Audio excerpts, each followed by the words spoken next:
Hello students, आज हम लोग फ्लो चार्ट डिस्कस करेंगे उस प्रोग्राम का जिसमें हम लोगों ने दो पैक्ड बीसीडी नंबर को अनपैक किया था।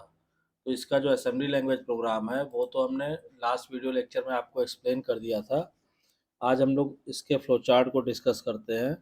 सो first we write flow chart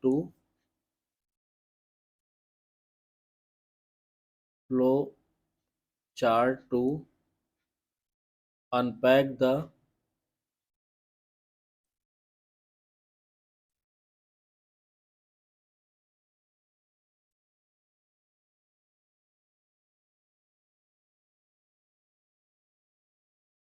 packed BCD number.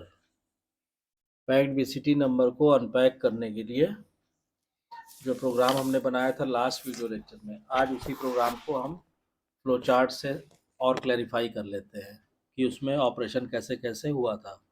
तो देखिए, सबसे पहले फ्लो चार्ट में मालूम है कि सबसे पहला जो प्रोसेसिंग होती है वो होती है, ये हमने बनाया स्टार्ट।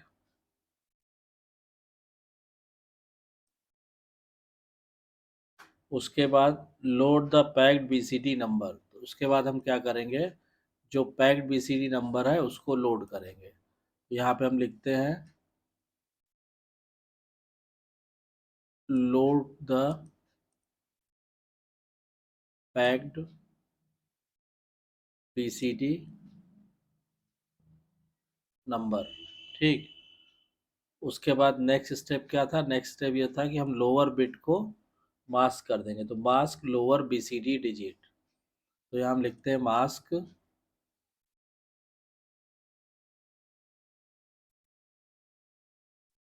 Lower BCD digit. उसके बाद next adjust the higher BCD digit to lower BCD digit. उसके बाद हम क्या करेंगे, एडजस्ट करेंगे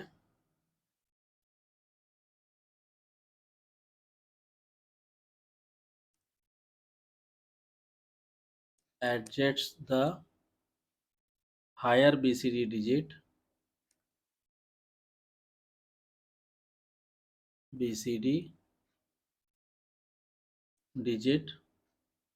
to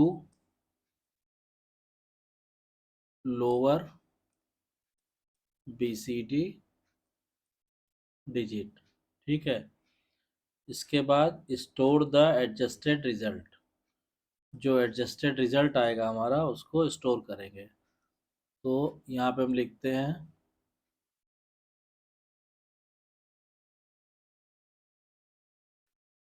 store the adjusted result. Adjusted result. उसके बाद फिर आगे चलते हैं।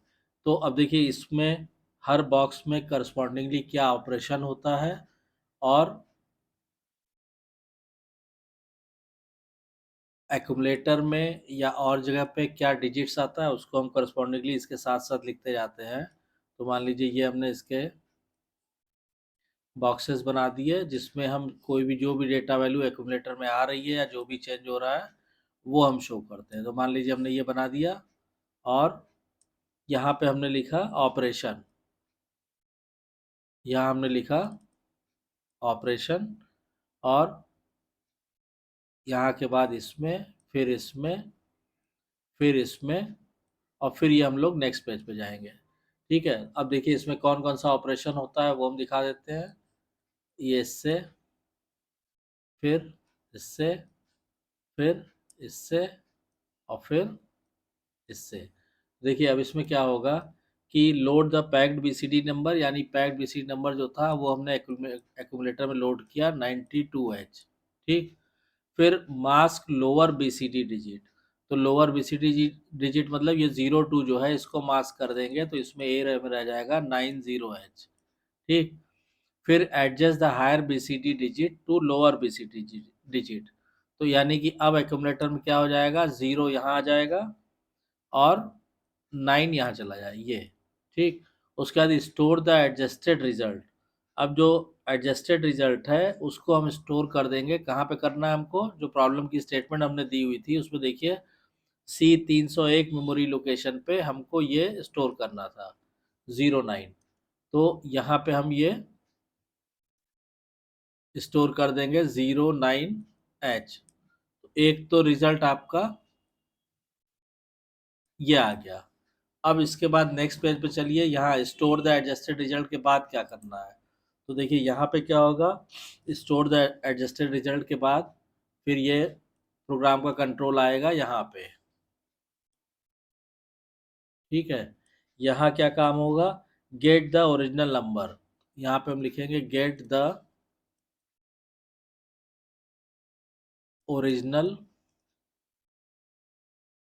नंबर। ठीक, उसके बाद mask the higher BCD digit. अब क्या करेंगे, हायर बीसीडी डिजिट को मास्क करेंगे यहाँ पे। तो हमने यहाँ लिखा mask the higher BCD digit. अब इसमें क्या होगा कि यहाँ पे हम इसकी मास्किंग कर देंगे। अब देखिए इसमें क्या करेंगे कि नेक्स्ट हम ये करेंगे कि गेट द ओरिजिनल नंबर, उसके बाद mask the higher BCD digit. यानी इसके बाद हम क्या करेंगे, जो हायर बीसीडी डिजिट है, मास्क द हायर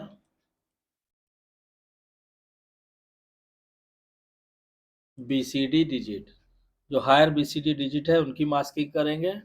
उसके बाद नेक्स्ट है आपका स्टोर द रिजल्ट, यानी स्टोर द रिजल्ट, रिजल्ट को स्टोर कर देंगे और फिर यहाँ पे आके इसको स्टॉप। ठीक है, अब यानी कि इन बॉक्सेस में क्या क्या ऑपरेशन हो रहा है वो यहाँ पे शो करते हैं। तो मान लीजिए ये हो गया, ये हो गया, और उसके बाद ये हो गया। ठीक है,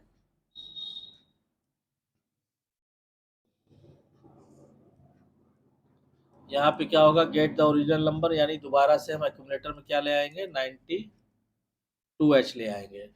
फिर mask the higher BCD digit. अब इसमें क्या होगा कि जो हायर बीसीडी डिजिट है उसकी हम मास्किंग कर देंगे, यानी एक्यूमुलेटर में रह जाएगा आपका 02। ठीक, उसके बाद ये जो रिजल्ट आया है इसको हम स्टोर कर देंगे किसमें, मेमोरी लोकेशन C300 पे, जैसा कि प्रॉब्लम स्टेटमेंट में दिया हुआ है। तो इसको हम स्टोर कर देंगे मेमोरी लोकेशन C300 पे। ये आपका स्टोर हो जाएगा 02H। आपका ये कंप्लीट रिजल्ट यहाँ पे आ गया। तो इस तरह से जो हमने दो बीसीडी नंबर को अनपैक करने का जो हमने बनाया था असेंबली लैंग्वेज प्रोग्राम पिछले वीडियो लेक्चर में, उसका आज हमने ये फ्लो चार्ट डिस्कस किया है। इसमें कोई डाउट्स या कन्फ्यूज़न हो तो आप कमेंट लाइन में कमेंट करके लिखिएगा। और आई होप कि आप असेंबली लैंग्वेज प्रोग्राम और फ्लो चार्ट दोनों को अच्छी तरह से समझ लेंगे, तो कहीं कोई आपको डाउट या कन्फ्यूज़न की कोई स्थिति नहीं रह जाएगी। इसके बावजूद भी अगर कोई प्रॉब्लम आती है, कोई स्टेप्स नहीं क्लियर होता है, तो आप कमेंट लाइन में कमेंट करके पूछ सकते हैं।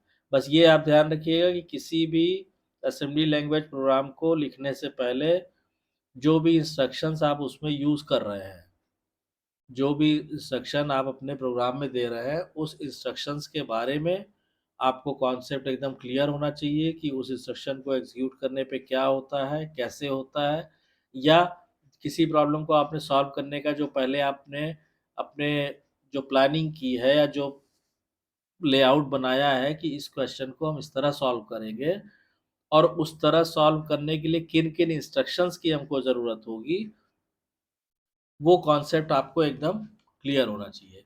तो इसीलिए मैंने देखिए अर्थमेटिक इंस्ट्रक्शंस पढ़ाया तब भी एक एक इंस्ट्रक्शन को आपको सेपरेटली पढ़ाया था, फिर उनके टाइमिंग डायग्राम्स को समझाया था, और उसके बाद हमने सॉलिड असेंबली लैंग्वेज प्रोग्राम बनाए थे। अब इस समय भी जो हम लोग लॉजिक इंस्ट्रक्शन और रोटेट इंस्ट्रक्शन हम लोग पढ़ चुके हैं, उसी पे बेस्ड हम लोग ये असेंबली लैंग्वेज प्रोग्राम डिस्कस कर रहे हैं। साथ ही साथ उनके फ्लो चार्ट भी आपको डिस्कस कर दे रहे हैं कि आपको असेंबली लैंग्वेज प्रोग्रामिंग का कॉन्सेप्ट एकदम क्लियर हो जाए और कहीं भी कोई डाउट्स या कन्फ्यूज़न ना रहे। तो आई होप कि आपको वीडियो कंटेंट पसंद आ रहा होगा। अगर वीडियो कंटेंट पसंद आ रहा है तो वीडियो को शेयर कीजिए, लाइक कीजिए, चैनल को सब्सक्राइब कीजिए और नोटिफिकेशन बेल को ज़रूर ऑन कर दीजिए ताकि नेक्स्ट वीडियो की इन्फॉर्मेशन आपको टाइम से मिल सके। Thank you.